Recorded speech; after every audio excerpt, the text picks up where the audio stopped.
Hello everyone, this is Gary from the Seer's Cave, and I want to wish you, first of all, many solar blessings on this Sunday afternoon.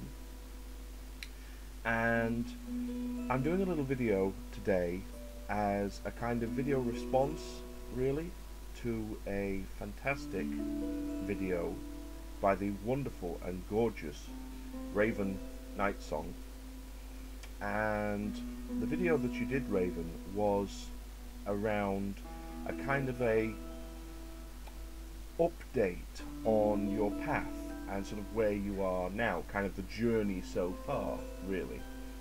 And it's that really inspired me with this video, because some of the things that you said about your own journey of being involved with the craft and doing things in a very kind of structured and traditional way, and then leaving that all behind and moving on to Christianity for a while, and then coming back to the craft and things being completely different, and in particular the fact of having the polarity of, you know, the two goddesses, Isis and Hecate.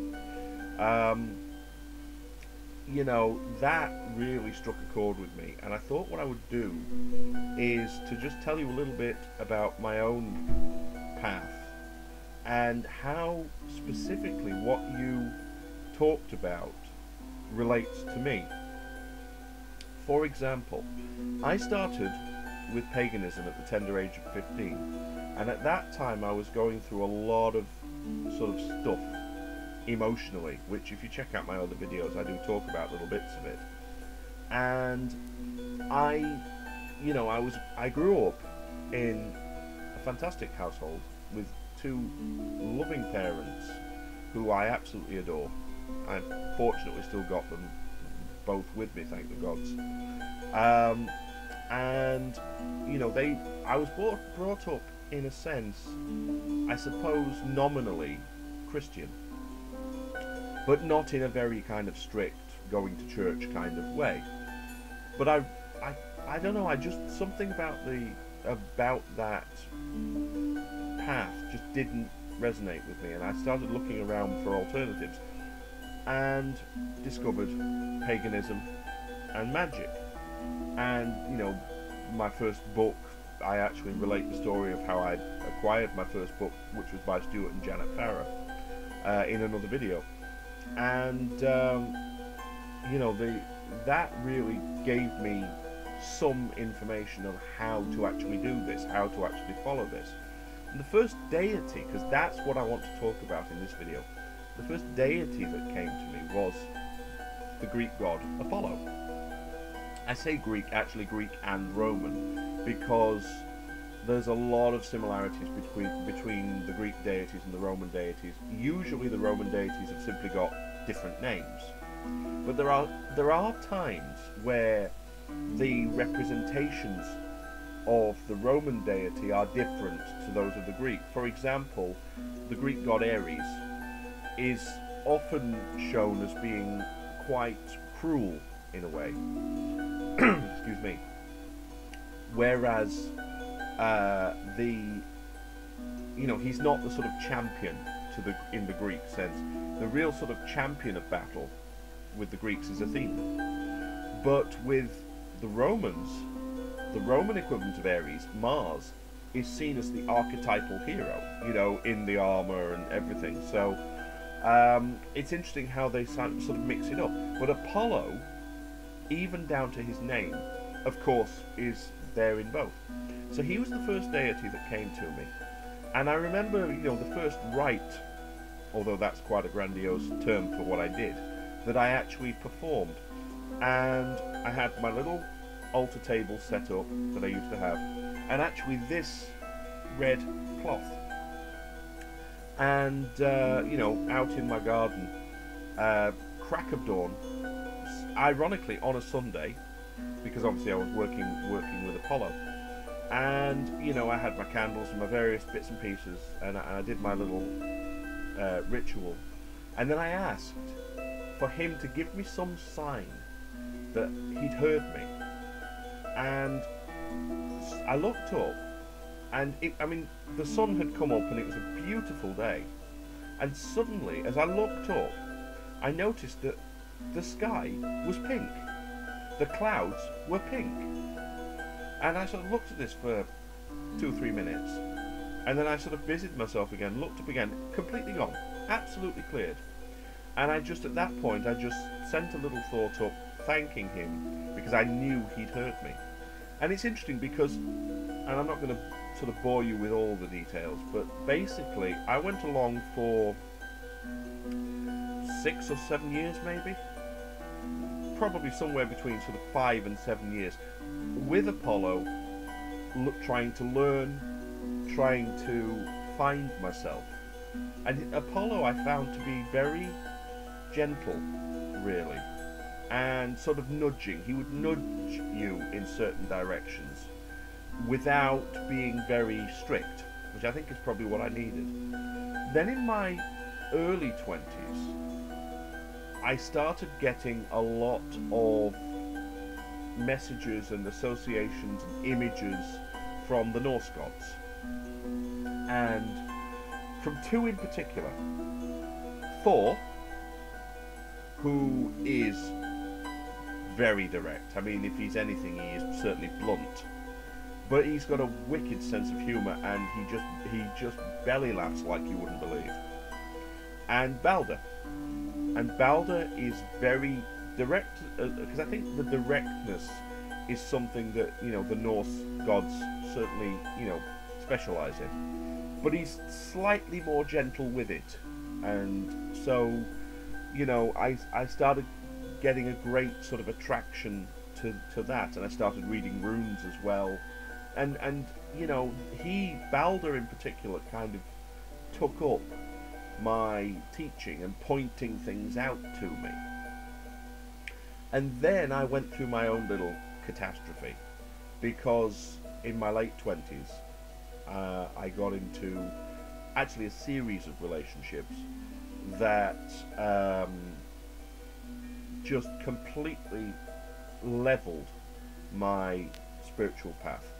It just didn't happen. I mean, I got so disconnected, not because I was doing something else, but because I wasn't really allowed to do it. You know, it was ridiculed, and it was put down, and it was made fun of, and it just disconnected me completely. And it's a funny thing, you know, because I mean, I could still feel Balder and Apollo there, but they seemed so far away, as if the connection had gone completely. And you know, it's interesting. I remember you saying how Isis and Hecate both have really kind of, I suppose, to paraphrase what you said, kind of twisted senses of humour. I certainly think that Apollo and Balder share that humour, because of the three relationships that I had in my late 20s through to early 30s, person number 1 and person number 3 shared the same first name, and person number 2 in the middle had a different name. But all the way through that, I was just completely cut off. And then, back in 2008, major catastrophe, but mixed with, in a sense, a bit of divine intervention, because we almost lost my dad. And ironically, that happened again about 2 years ago as well, and or no, about a year ago actually. And you know, fortunately, he's still with us, thanks to the gods, thanks to a lot of prayer, and thanks to some really gifted physicians. He's still with us. So back in 2008, it really, that was the, you know, that put the sort of nail in the coffin, shall we say, of the final relationship that I had. And from that point, I really started to try to get that connection back, and really get back into what you know, what I was doing before, and kind of doing it the same way that I was doing before. And that was fine for a couple of years maybe. And then suddenly I started getting different nudges.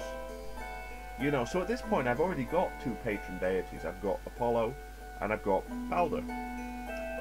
And I started seeing, of all things, Egyptian symbols in, you know, TV programs and websites that I was looking at. I just kept getting this. And in particular, as a starting point, I kept seeing the wings of Isis. And if you think about the sort of the traditional statue of Isis with the sort of the eagle wings coming out, that's what I kept seeing. And then suddenly Horus arrives, and I personally think that he was sort of nudged forward by Isis, and what we now have is a third solar deity. And it's interesting because Apollo, Balder and Horus work in completely different ways, and when I get little nudges and messages from them, Apollo can be quite cryptic in a way. It's a little bit, he will sort of answer questions with questions, and he will talk in riddles, I tend to find. Balder is very direct, very straight to the point, just tells you, boom, it's like this. And Horus, up to press, just stands there and looks cryptic. But somehow you know exactly what he means. It's kind of interesting, really. And what I'm finding is, I mean, I have a huge love of crystals. And what I'm finding is where Horus is really influencing me is the crystals that I'm being drawn to. I'm constantly being pointed at this crystal and pointed at that crystal. Things like lapis lazuli, tiger's eye, malachite, turquoise. Crystals, in some instances, that I never even considered before, because I was always a bit of a quartz boy. You know, it was things like quartz, amethyst, citrine, smoky quartz, that kind of thing. I'm finding now that I'm getting all the Egyptian crystals coming forward. So that clearly is Horus doing that. And then we got to Samhain last year, and things have been going along nicely at their own sort of pace. And here's the thing, because suddenly everything took off. You know, my intuitive senses tripled. You know, my telepathy doubled in strength. My empathy increased. My ability to read, just, it was like someone went, there's the light switch. And it all suddenly started working. You know, really, really strange. And so I've sort of gone through, in this past 6 or 7 months, I've gone through this process of almost like a fast track to get to where I am now, that's made up for years, in some instances, of not really being able to progress things forward as I would have liked. And then, about a month ago, I encountered someone through my videos. I encountered somebody who was connected to a lunar male deity called Antinous, who was a deity I was completely unaware of. I had absolutely no clue about the existence of Antinous prior to speaking to this guy. And he started to tell me bits about Antinous' life and his mythology and how he came about and where he comes from and what have you. And suddenly other things that have never made sense have started to make sense. You know, there's a story, and I'm not going to sort of unpack this too much at this point, but there's a story about a hunting trip, because Antinous started out as a mortal and ascended, And there's a story about a hunting trip that he went on where he was involved with hunting a lion. Immediately made me think of Major Arcana 8 in the decks that I have. Strength. Lo and behold, Strength is the card associated with Leo. My birthday is August 9th. I'm a Leo. So, you know, it's little connections like that I'm suddenly finding. And I reached a point of critical mass. It's interesting what you said about kind of once this happened, you had sort of Isis and then Kali and then Hecate.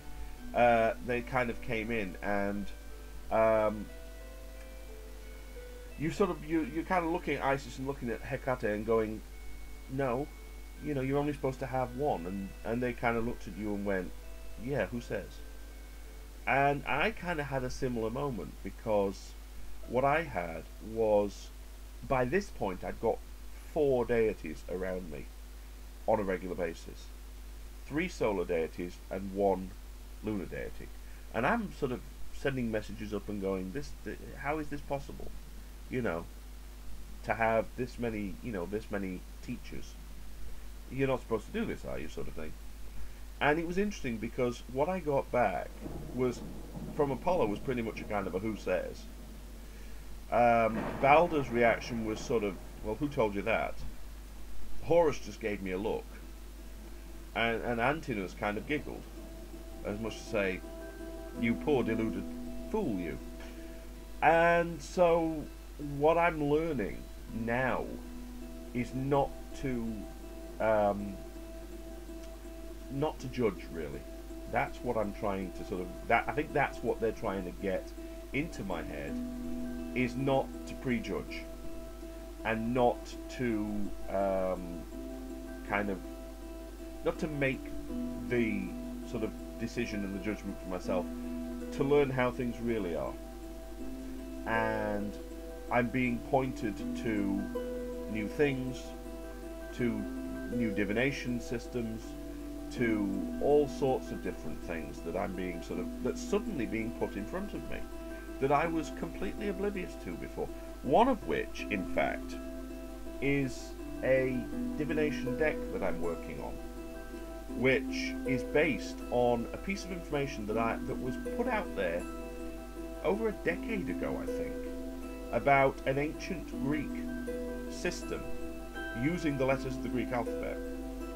And, you know, finally, I've been told, well, you know, what are you waiting for? You know, nobody else is going to turn this into a card deck. Get on with it. So I've put together, I'm just going to try and show you, I've got this little symbol on the back as well, which I'll explain in a moment. I put together this little deck, which I'm still working on. I'm still looking up some of the things and trying to get various little correspondences for this. And then I started seeing a symbol, which I'm going to try and show you. Now, the symbol on the back, as you can see, we've got this sort of glyph here, and then in the middle, what we have is the Greek symbol lambda, which is like a triangle, and then inside the triangle is a circle, and outside of it we have 3 circles with a halo around each. Now, the external circles are suns, the internal one is a moon, and the triangle I see very much as being a pyramid. It also turns out that lambda is associated with intuition. So, and this is literally a symbol that just came to me. So, you know, this is something that I'm being sort of directed to as well. And it's really, really interesting, but I am finding that I'm having to change my approaches on certain things, and I'm having to in a sense relearn certain things, and I know this is something that you can relate to, having to relearn certain things, and it's really a case now of just following what I'm being shown what I'm being taught, asking questions when I have them, and trusting that I will get the answers. And there's an element of remembering as well, because it feels very much like I'm starting to remember things. But the interesting thing is they're things I never knew, but suddenly they're there and they're in my head.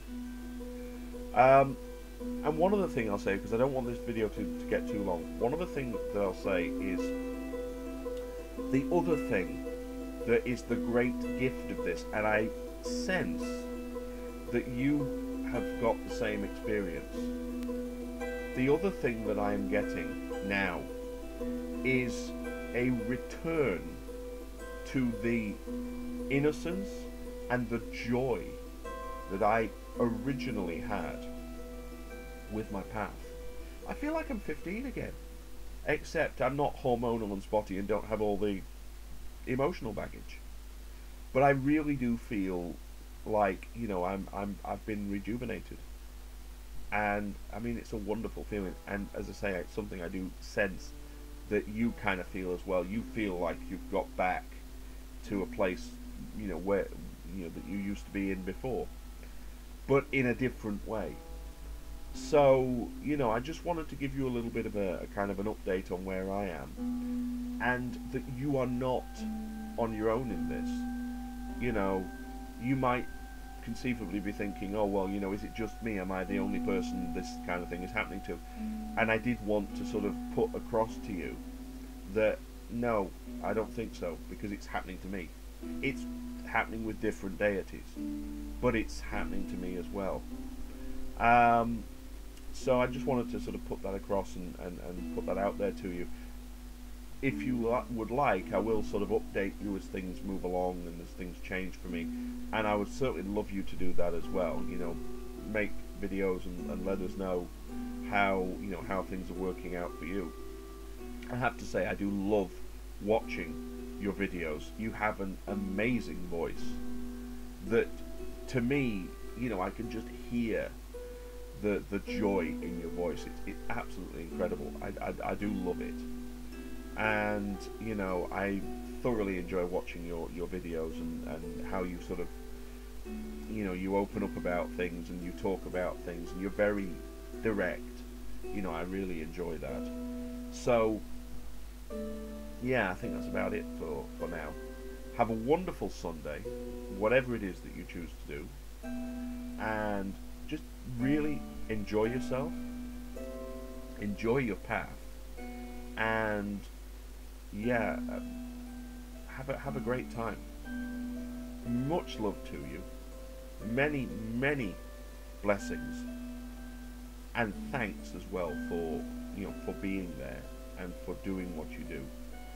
And take care, and hopefully I'll speak to you soon.